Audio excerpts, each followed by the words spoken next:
Hi everyone. ఈరోజు మనం చూడబోయే టాపిక్ మాల్వేర్. సో మనకి సిస్టమ్స్లో నెట్వర్కింగ్ కాన్సెప్ట్స్లో this is very very important question. ఎందుకంటే మనం నెట్వర్కింగ్లో సెక్యూరిటీ దాని గురించి చాలా ఎక్కువ మాట్లాడుకుంటాం. సో సెక్యూరిటీ పర్పస్లో మెయింటైన్ చేయగలిగితేనే మన డేటా అనేది కరెక్ట్గా రిసీవ్ అవుతుంది. అంటే ఒక సోర్స్ నుంచి ఒక డెస్టినేషన్కి మనం పాస్ చేసే డేటా ఏదైతే ఉందో ఆర్ మన సిస్టంలో మనం హోల్డ్ చేసుకున్న డేటా అంటే మనం సేవ్ చేసుకున్న డేటా ఏదైతే ఉందో, so any type of things మనం సక్సెస్ఫుల్గా దాన్ని మెయింటైన్ చేయగలిగితేనే మనం కరెక్ట్గా సిస్టమ్స్ని యాక్సెస్ చేయగలుగుతాం. సో దానికోసం ఇక్కడ మాల్వేర్ అండ్ ఫైర్వాల్ అనేది చాలా చాలా మోస్ట్ ఇంపార్టెంట్. ఈ రెండు కూడా మనకి దీని నుంచి వచ్చే ప్రాబ్లం అంటే మాల్వేర్ నుంచి వచ్చే ప్రాబ్లం ఏదైతే ఉందో అది ఫైర్వాల్ నుంచి మనం రెక్టిఫై చేసుకుంటూ ఉంటాం. సో అందులో ఫస్ట్ ఆఫ్ ఆల్ మనకి ఎన్ని టైప్స్ ఆఫ్ ప్రాబ్లమ్స్ ఉన్నాయి అంటే ఎన్ని టైప్స్ ఆఫ్ వైరసెస్ మనం ఫేస్ చేస్తాము అనేది ఈరోజు మనం డిస్కస్ చేద్దాం. So before going to the topic, ఇంకా ఛానల్ సబ్స్క్రైబ్ చేయకపోతే సబ్స్క్రైబ్ చేయండి. క్లాస్ నచ్చినట్టయితే వీడియో లైక్ చేయండి. So coming to the topic, so first of all ఇది ఒక షార్ట్ కట్ నేమ్. దీనికి యాక్చువల్గా ఫుల్ నేమ్ వచ్చేసరికి మనకి మాలిషియస్ సాఫ్ట్వేర్ అని చెప్పి డెఫినేషన్. సో ఇక్కడ మాల్వేర్ అనేది ఏంటి అంటే మనకి ఒక చిన్న ఫైల్ లాగా ఉంటుంది, అంటే ఒక చిన్న ప్రోగ్రామ్. సో మీరు ఏదైతే ఒక సాఫ్ట్వేర్ని ఇన్స్టాల్ చేస్తారో సేమ్ అలానే ఇది ఒక ప్రోగ్రామ్. సో దాన్ని ఒక ఇంటర్నల్గా ఒక సిస్టంలోకి బిల్డ్ చేసేలాగా దానికి ఒక ప్రోగ్రామ్ అనేది రాయడం జరుగుతుంది. సో ఎవరైతే హ్యాకర్స్ ఉన్నారో వాళ్ళు ఇటువంటి different types of harmful files ఏవైతే ఉన్నాయో వాటిని మనం ఏదైతే రెగ్యులర్గా యూజ్ చేసే ఫైల్స్, రెగ్యులర్గా యూజ్ చేసే సిస్టమ్స్, రెగ్యులర్గా యూజ్ చేసే సాఫ్ట్వేర్స్ ఉన్నాయో అక్కడ వాటిని బిల్డ్ చేయడం జరుగుతుంది. సో ఎప్పుడైతే మనం వాటిని యాక్సెస్ చేస్తున్నామో without any firewall, then అక్కడ మనకి ప్రాబ్లం అనేది మన సిస్టంలోకి ఇన్బిల్ట్ అయిపోతుంది. ఎందుకు అంటే ఇప్పుడు జనరల్గా మీరు ఏ type of file, images or softwares, any type of things మీరు డౌన్లోడ్ చేసినప్పుడు it contain some harmful things అని చెప్పి మనకు ఒక అలర్ట్ వస్తుంది. డౌన్లోడ్ చేసే ముందే మనకు ఒక అలర్ట్ వస్తుంది ఫోన్స్లో. అయితే మనం ఏం చేస్తున్నాం, దాన్ని ఇగ్నోర్ చేసేసి ఎనీవే డౌన్లోడ్ అని చెప్పి మనం కొట్టేస్తాం. అది ఒక చిన్న ఎగ్జాంపుల్ మీకు నేను ఎక్స్ప్లెయిన్ చేసేది. ఎందుకంటే ఇది ఒక హార్మ్ఫుల్ కంటెంట్ అనేది హోల్డ్ చేసింది అని మనకు ఒక అలర్ట్ వస్తుంది. అంటే మన సిస్టమ్స్లో కానీ మన మొబైల్స్లో కానీ ఒక ఫైర్ వాల్ అనేది కంటైన్ చేయటం వల్ల ఈ అలర్ట్స్ అన్నీ మనకు వస్తాయి. అంటే అవి ఏం చేస్తున్నాయి, మనకి సిస్టంలోకి రాక ముందే అవి ఒక ఐడెంటిఫై చేసి ఓకే ఇందులో సంథింగ్ ఏదో ఉంది అని చెప్పి మనకు ఒక మెసేజ్ అనేది, ఒక అలర్ట్ అనేది మనకు ఒకటి ఇస్తుంది. కానీ మనం ఏం చేస్తున్నామంటే అది కంపల్సరీ అవసరము అనుకుంటే డెఫినెట్గా మనం డౌన్లోడ్ చేస్తాం. సో అందుకే హ్యాకర్స్ కూడా ఏం చేస్తున్నారు, అలా అత్యవసరం కంపల్సరీ మనకి అది కావాలి అనేవి ఏవైతే ఉంటాయో వాటిల్లో మాత్రమే ఇటువంటివి ఎక్కువగా ఇన్బిల్డ్ చేయడం జరుగుతుంది. ఎందుకంటే అవి మనం వద్దు అని డ్రాప్ అవ్వలేం కాబట్టి. సో డెఫినెట్గా అలాంటి వాటిల్లోనే వాళ్ళు ఇలాంటివన్నీ కూడా ఇన్బిల్డ్ చేస్తారు. So it is harmful to a computer network or server. So first system తన్నింది అనుకోండి, తర్వాత ఆటోమేటిక్గా నెట్వర్క్లో మనం కరెక్ట్గా ఎస్టాబ్లిష్ చేసుకోలేం అండ్ త్రూ సర్వర్ డేటా కూడా లాస్ అవుతాం. So because of these malicious programs, it damages, encrypt and delete sensitive data. మనం ఇప్పుడు ఎన్క్రిప్షన్ అనేది ఆల్రెడీ క్రిప్టోగ్రఫీలో చూసాం. ఎన్క్రిప్షన్ అంటే ఏంటి, మనం ఏదైనా ఒక మెసేజ్ అనేది పాస్ చేసేటప్పుడు ఎన్క్రిప్షన్ చేసి అది హ్యాకర్స్కి అర్థం కాకుండా మధ్యలో ఎవ్వరూ దాన్ని డ్యామేజ్ చేయకుండా మనం ఎన్క్రిప్షన్ చేస్తున్నాం. అలాంటి ఎన్క్రిప్టెడ్ డేటా ఏదైతే ఉందో వాటిని కూడా అండ్ ఇంకా మనకి పర్సనల్ డేటా ఏదైతే ఉందో వాటిని కూడా ఇవన్నీ డ్యామేజ్ చేసే అవకాశం ఉంది. అందుకే మనం ఎక్కువగా పెన్ డ్రైవ్స్ రెగ్యులర్గా బయట సిస్టమ్స్లో, ఇంటర్నెట్ సిస్టమ్స్లో వాడేటప్పుడు, లేదు పెన్ డ్రైవ్ ఒక సిస్టమ్ నుంచి ఒక ల్యాప్టాప్ నుంచి బాగా మూవింగ్ జరుగుతున్నప్పుడు ఆటోమేటిక్గా ఒక్కొక్కసారి పెన్ డ్రైవ్లో ఉన్న డేటా ఫోల్డర్ కనిపిస్తుంది కానీ అక్కడ ఓపెన్ చేసినప్పుడు కంటెంట్ ఏం కనిపించదు. అది మనం చాలా ప్రాబ్లమ్స్ ఫేస్ చేస్తూ ఉంటాం. సో సమ్టైమ్స్ ఏమవుతుంది, ఫోల్డర్ ఓపెన్ అంటేనే this file is not properly having the data అని చెప్పేసి మనకు ఒక అలర్ట్ వచ్చేస్తుంది. సో ఇవన్నీ కూడా మనకి ఎప్పుడైతే ఇవన్నీ మన సిస్టమ్స్లోకి, మన డేటాలోకి ఎంటర్ అవుతాయో అప్పుడు మనం ఫేస్ చేసే ప్రాబ్లమ్స్. జనరల్గా ఇవి నెట్వర్క్స్ని, డివైజెస్ని, వీటన్నిటిని ఇన్ఫెక్ట్ చేస్తే అవి ఎన్ని టైప్స్ అంటే మొత్తం viruses, worms, Trojans, ransomware and botnets, spyware, rootkits and adware. So ఇవన్నీ ఒక్కొక్క ప్రాసెస్లో మన సిస్టంలోకి ఎంటర్ అయ్యే డిఫరెంట్ టైప్స్ ఆఫ్ వైరసెస్ అంతే. ఓకే. సో అంటే ప్రతీదీ వైరస్సే. ప్రతి దాని యొక్క టార్గెట్ మన డేటాని పొల్యూట్ చేయటం, మన డేటాని కరప్ట్ చేయటం, డ్యామేజ్ చేయటం. కానీ ఎలా ఎంటర్ అవుతున్నాయి అనేది ఇక్కడ డిఫరెంట్ థింగ్. సో ఏంటి ఆ డిఫరెంట్ థింగ్ అనేది చూద్దాం. So first of all virus అనేది ఏంటంటే ఒక software. Okay. So this is not a small program, it is a software.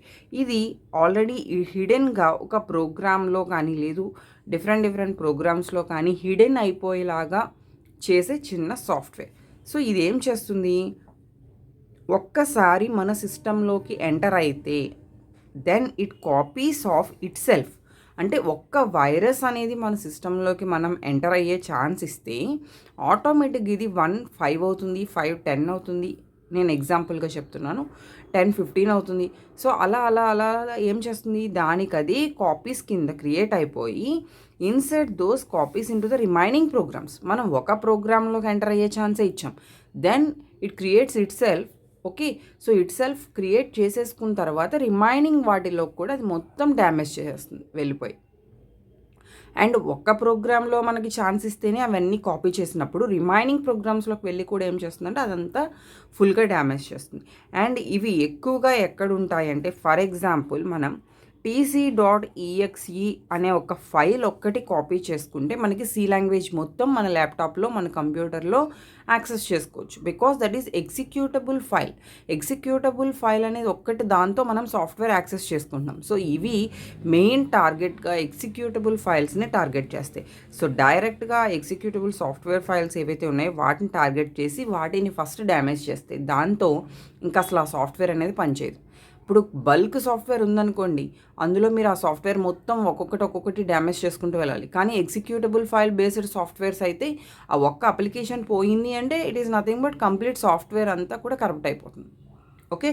So then వామ్ అనేది ఏంటి, స్టాండ్ ఎలోన్ సాఫ్ట్వేర్. సో ఇది కూడా ఏం చేస్తుంది అంటే త్రూ నెట్వర్క్, ఇక్కడ మనం సిస్టమ్ ఓరియంటెడ్ మాట్లాడుకుంటే ఇది ఒక నెట్వర్క్ నుంచి అనదర్ నెట్వర్క్, వన్ కంప్యూటర్ నుంచి అనదర్ కంప్యూటర్కి ట్రాన్స్మిట్ అయ్యి అక్కడ దానంతట అదే నెట్వర్క్లో నుంచి యాక్సెస్ చేస్తూ కాపీస్ క్రియేట్ చేస్తూ మనం నెట్వర్క్లో నుంచి పాస్ చేసేటప్పుడు డేటా ఏదైతే ఉందో అక్కడ అవి ఒక ఫైల్ అనేది ఇన్ఫెక్ట్ చేసేసేలాగా తీసుకుంటుంది ఛాన్స్.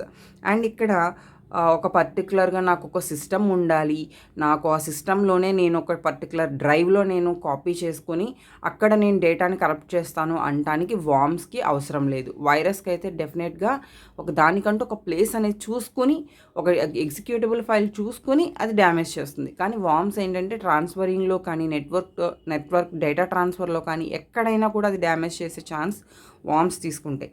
అండ్ ట్రోజన్ హార్స్ అనేది ఏంటంటే ఇది ఒక చిన్న ఇంగ్లీష్ స్టోరీ నుంచి తీసుకున్న వర్డ్ ట్రోజన్ హార్స్. దీని మీనింగ్ ఏంటి అంటే ఎక్కడైతే మీరు హిడెన్గా దాచుకున్న డేటా ఉంటుందో, so this is the meaning of this word. So ఎక్కడైతే ఒక డేటాని మీరు హిడెన్ చేసుకుంటారో, okay this is very very important thing అనుకుంటారో దాన్ని కరప్ట్ చేస్తుంది. సో దానికోసమే ఈ టైప్ ఆఫ్ వైరస్ని బయటకి రిలీజ్ చేస్తారు. సో అలాంటి థింగ్స్ ఎప్పుడైతే మనం పెర్ఫామ్ చేస్తామో అప్పుడు మనకి ఈ వైరస్ అనేది హ్యాకర్స్ అవ్వచ్చు, లేదు ఎనీ టైప్ ఆఫ్ ఎవరైతే హ్యాకర్స్ ఆర్గనైజేషన్ డ్యామేజ్ చేద్దాం అనుకుంటున్నారో వాళ్ళు అక్కడ ఉన్న సిచ్యువేషన్ని బట్టి టైప్స్ ఆఫ్ వైరసెస్ని రిలీజ్ చేస్తారు. So that is the hacking concept. Next ransomware అనేది ఏంటంటే it is encrypt victim files. And ఇక్కడ ర్యాండమ్గా ఒక డిక్రిప్షన్ కీని వదులుతుంది. ఎన్క్రిప్షన్ అయిపోయిన ఫైల్స్ని డ్యామేజ్ చేయడానికి ర్యాండమ్గా ఒక డిక్రిప్షన్ కీని వదులుతుంది. సింపుల్గా దానివల్ల డేటా లాస్ అవుతాం అండ్ దాన్ని మళ్ళీ ఫైనాన్షియల్గా కూడా మనం ఏం చేసుకోలేం, రికవరీ చేసుకోలేం. సో ఆటోమేటిక్గా మనం ఫైనాన్షియల్గా కూడా డ్యామేజ్ అవుతాం. అండ్ స్పైవేర్ అనేది ఏంటి అంటే వైరసెస్ లాగా లేదు వామ్స్ లాగా ఇది స్ప్రెడ్ అవ్వదు. జనరల్గా అందులో ఒక హోల్ కింద పడిపోయి అందులో ఇన్సర్ట్ అయిపోతుంది అనమాట. It is do not spread like the viruses. Okay. So ఇవి జనరల్గా ఇన్స్టాల్డ్ అయిపోయి అందులో ఒక సెక్యూరిటీ హోల్ కింద ఇన్సర్ట్ అయిపోతుంది. సో ఇవి కూడా ఏం చేస్తాయి అంటే ఎక్కువగా హిడెన్ డేటాని, ప్యాకేజ్డ్ డేటాని, రెండింటిని కలిపి ఉన్న డేటాని, లేదు బల్క్గా ఒకే డేటా ఒక చోటు ఉన్నప్పుడు వీటన్నిటిని డ్యామేజ్ చేయడానికి స్పైవేర్ ఎక్కువగా యూజ్ చేయడం జరుగుతుంది. అండ్ యాడ్వేర్ ఏంటంటే యాడ్వేర్ అనేది మీకు కొన్ని వెబ్సైట్స్లో సడన్గా మధ్యలో యాడ్ వచ్చేస్తూ ఉంటుంది. దాన్ని ఎంతసేపు స్కిప్ చేసినా పోదు, ఇంటూ చేసినా పోదు. మళ్ళీ మీరు ఒక లింక్ ఓపెన్ చేసి అందులో డేటాను చూద్దాం అనుకునేసరికి మళ్ళీ యాడ్ వచ్చేస్తుంది. ఇలా ఎప్పుడైతే ఒక టైప్ ఆఫ్ వరస్ట్ యాడ్స్ కానీ లేదు అన్వాంటెడ్ యాడ్స్ కానీ వస్తాయో అవన్నిటిలో కూడా మనకి యాడ్వేర్ అనేది ఉంటుంది. అంటే it is nothing but A virus. Okay, so that is unwanted advertisements it can damage the system performance. So దీనివల్ల ఆటోమేటిక్గా మీ దాంట్లో కరెక్ట్ ఫైర్ వాల్ లేకపోతే డెఫినెట్గా మీ ల్యాప్టాప్ ఆర్ సిస్టమ్ మొబైల్ ఇవన్నీ కూడా డ్యామేజ్ అయ్యే ఛాన్స్ ఉంటుంది. సో అవన్నీ హ్యాకర్స్ యూజ్ చేసే different types of tricks. So this is the concept of malware. Very very important question. So మనకి ఇక్కడ మాల్వేర్కి సంబంధించి ప్రొటెక్షన్ అనేది ఎలా తీసుకుంటాం అండ్ వాటిని ఎలా హ్యాండిల్ చేస్తాం అనేది మనం ఫైర్ వాల్లో చూస్తాం. బట్ ఇక్కడ చిన్న సింపుల్ కొన్ని థింగ్స్ ఉన్నాయి, అవి ఎలా ప్రొటెక్ట్ చేసుకోవాలని. యాంటీవైరస్ సాఫ్ట్వేర్ అంటే మనం ఒక యాంటీవైరస్ ఫైర్ వాల్ అంటాం. సో అది మనకి మన సిస్టంలో కానీ మొబైల్లో కానీ ఇన్బిల్డ్ చేసుకుంటే అది మనకి వచ్చే మాల్వేర్స్ని మనకి ముందుగానే అలర్ట్స్ ఇస్తుంది, అవి రాకుండా ఎంటర్ అవ్వకుండా చేస్తుంది. అండ్ రెగ్యులర్ అప్డేట్స్ అంటే మనం యాంటీవైరస్ సాఫ్ట్వేర్ ఇన్స్టాల్ చేసుకుంటే సరిపోదు, అది కంపల్సరీ అప్ టు డేట్ ఉండేలా చూసుకోవాలి. అంటే అది అప్డేట్ చేసుకుంటూనే ఉండాలి. అండ్ ఫైర్ వాల్స్, ఇప్పుడు మనం చూసే నెక్స్ట్ క్లాస్లో firewalls different types of firewalls ఉంటే అందులో any type of firewall use చేసుకుంటూ మనం మాల్వేర్ని కంట్రోల్ చేసుకోవచ్చు. User education, first of all user ఎలా హ్యాండిల్ చేయాలి, మాల్వేర్ ఎంటర్ అవ్వకుండా ముందు మనం ఎలా కేర్ తీసుకోవాలి అనే మినిమం నాలెడ్జ్ అనేది యూజర్కి ఉండాలి. అండ్ బ్యాకప్ డేటా, మనం డేటాని బ్యాకప్ చేసుకునేటప్పుడు కూడా కొంచెం సెక్యూర్గా పాస్వర్డ్స్ పెట్టుకోవటం లేదా ఎన్క్రిప్ట్ చేసుకోవటం. సో ఇలాంటి థింగ్స్తో మనం డేటాని బ్యాకప్ చేసుకోవాలి. And secure browsing, it is very very important to protect the malware, protect from malware. So ఎందుకంటే ఇంటర్నెట్ నుంచే మనకి మాల్వేర్స్ వస్తాయి ఎక్కువగా. సో దానికోసం మనం బ్రౌజింగ్ చేసే బ్రౌజర్స్ వెరీ వెరీ ఇంపార్టెంట్. వాటిని మనం చాలా కరెక్ట్గా ప్రొటెక్ట్ చేసుకుంటే మ్యాక్సిమం మనకి మాల్వేర్స్ నుంచి ప్రొటెక్షన్ అనేది వస్తుంది. So this is the concept of protecting malwares. మీకు ఇచ్చిన ఎస్ఏ క్వశ్చన్ యొక్క మార్క్స్ని బట్టి అంటే 4 మార్క్స్ 15 మార్క్స్ దాన్ని బట్టి మీరు అక్కడ ఎంత రాయాలి, ఎంత ఎక్స్ప్లెనేషన్ రాయాలి అనేది బేస్ చేసుకుని రాయండి. So this is the concept. Video నచ్చినైతే డెఫినెట్గా లైక్ చేయండి. Thank you.